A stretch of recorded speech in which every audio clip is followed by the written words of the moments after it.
busted my bad swag. Okay, so we've been having a couple of technical difficulties. Well, Kylie, CEO of Born Black and Beautiful. So, okay, Kylie, so go ahead and introduce yourself, your name, major, school, all of that. Okay, so Kylie Hayes here, the CEO, founder of Born Black and Female. I attend the illustrious Tennessee State University. I'm a junior health science major, should stay in communications, but we're not going to talk about that. But yeah, excited to be here. Yes, so Kylie, tell us what initially got you into writing and blogging? Okay, I always had like a passion for writing. I always loved writing. I loved writing things down, even when it came to like simple lists, just anything like get my hand moving.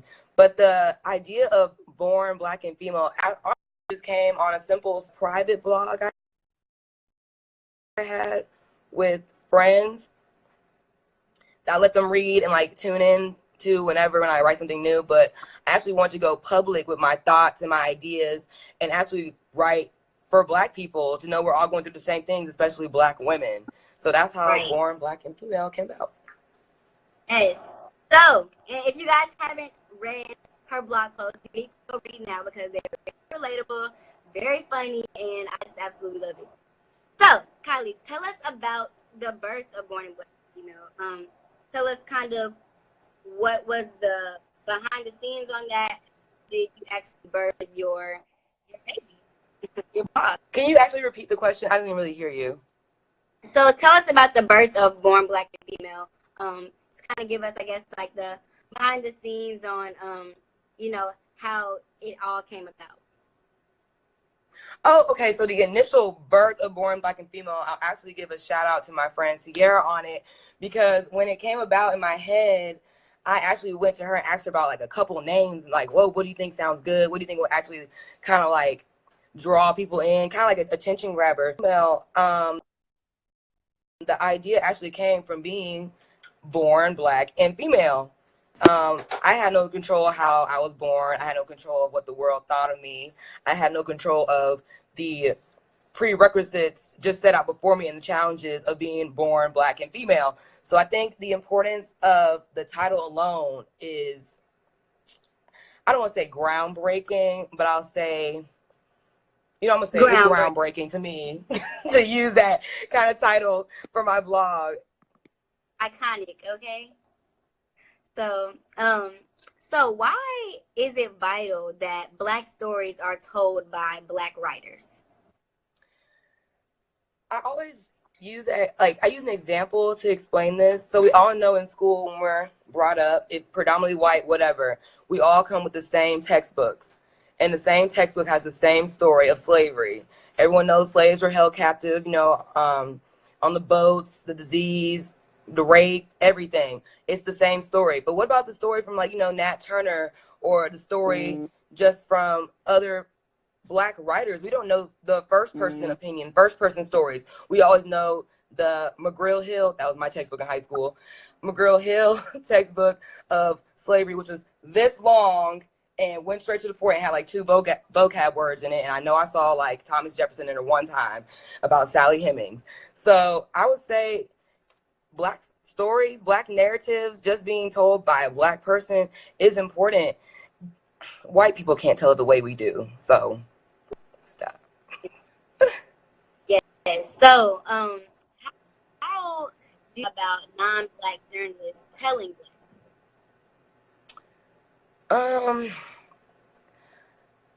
I don't want to say offensive because it's been going on for so long, but I kind of think it's time to put it to an end. We need Black journalists to document, kind of like how Jay-Z right now is working on his documentary about Trayvon Martin.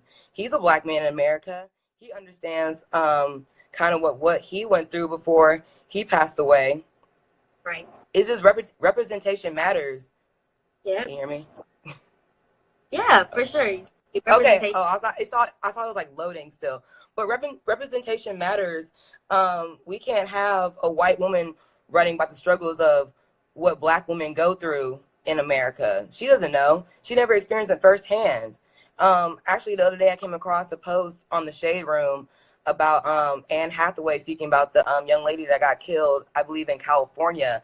And she told her peers that they have no idea what we go through. So I just think Black narrative should really only be told by Black people. Right. And you know, like I said, we need Black people telling Black stories from a Black perspective so that we can kind of control our own narratives. And the moment we continue allowing non-Black people to, you know, shape our stories, that's how we have, you know, these different perspectives placed kind of on our community and their false depictions of our reality, you know? So, yeah, I actually have something to say about that also with non-Black people saying things on Black stories. This is where things get mixed up too. Opinions start getting mixed up, and honestly, things just end up in flames. Same with the Black Lives Matter. It kind of shifted into an all lives matter, and then Black Lives Matter kind of got, I wouldn't say like thrown away, but it kind of got put to the bottom. right. When, you know, there's no Black people writing on it because they won't allow them to write about it. Exactly. So how important is it that we as Black people control our own narrative? Braxton, is so important. I think I kind of touched on that in the last question, but I think Black people are used to always being shut out. So we're kind of always pushed back when it comes to our opinions. We're always kind of shut down when it comes to our thoughts. So I believe that controlling our own narrative, when we start actually voicing our opinions, telling our stories, telling our situations that we live in, even to this day, people try to like push it back, like, oh, why are you trying to make it about race? It's something we live through every day. Yeah, so it's a how are you going to tell me what to say in my narrative, you know? Yeah, So Black people, I just say, Black people, keep telling your stories. If you don't tell your story, get to it, because people need to know.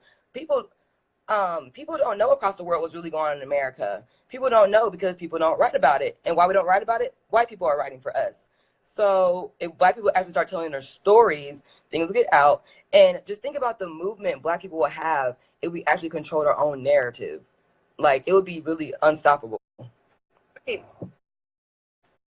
Sure, for sure. So what advice would you give to aspiring Black writers, being that you are a Black writer yourself? Advice I would give is, my thing is, I'm such a hyperactive person. Don't start small. Think big. Just think as big as it can get. Like when I started Born Black and Female, I'm like, oh, be a small blog, but actually talking through encouraging friends. I'll even give them a shout out. Sierra, Lindia, Kayla, Ashley, just everyone. Even, I'm wearing Sierra's shirt right now because support black people. But just start big. Think big. Don't think small. I'll even throw it back to history again. Think big for yourself. In slavery, we're always put in a small box so we aren't equivalent to anything. You can do so much more. There's so much power in the mind that we have no idea. And it's just, I don't even know how to say it. Just think big. Like, don't close yourself off. There's so much you can do that's like, it's just mentally holding you back. Society's holding you back. Mm-hmm. Yeah, and it'll take some time. I think so, just being where we came from and a lot of the difficulties that, you know, people in the Black community have had to undergo. It's that's a difficult place to get to, you know? Like it's so easy to say and talk about, but it's such a hard place to get to, especially when you're living in a society that's constantly telling you that you're not good enough, that you're bad, that you're not this, that you're not that. So, you know, that's why, like you said, representation it matters so much. That's why things like what you're doing is so important, that you're writing these Black stories from your perspective as a Black woman in America, because you're giving young Black girls the opportunity to read your work and resonate with it and feel something from that. And, you know, from that, they're able to be like, okay, well, maybe even if they don't take from that, even if they don't take from your writing that, you know, she's a writer doing this, maybe if they just resonate with the story itself, you know what I'm saying? Yeah. That itself is, you know, it's empowering. It really is. And you guys should go read Black Madonna because Y'all I should could read Born Black and Female. It's really funny.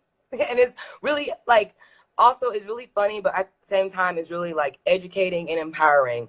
One thing I actually have with Born Black and Female from the funny side is actually educating, because I know a lot of my friends and me, we don't watch the news, we don't know what's going on. So how can we say we want change when we don't know what we could do to be the change? How we don't even know where to start. We don't know what the setbacks are. We don't know what's going on. So all it takes is one foot forward and a couple friends behind you, and to keep it moving.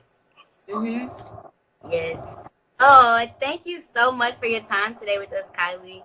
Thank you. This is so much fun. Y'all go buy a Positivity Board shirt. You know, contact Sierra Homes. It's $16. $3 goes to donations. Yes. Join the Positivity Committee.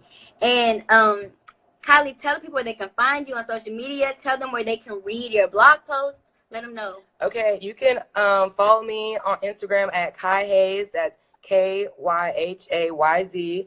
I have the link right there in my bio, or you just do www.bornblackandfemale.com and you can reach everything. Okay.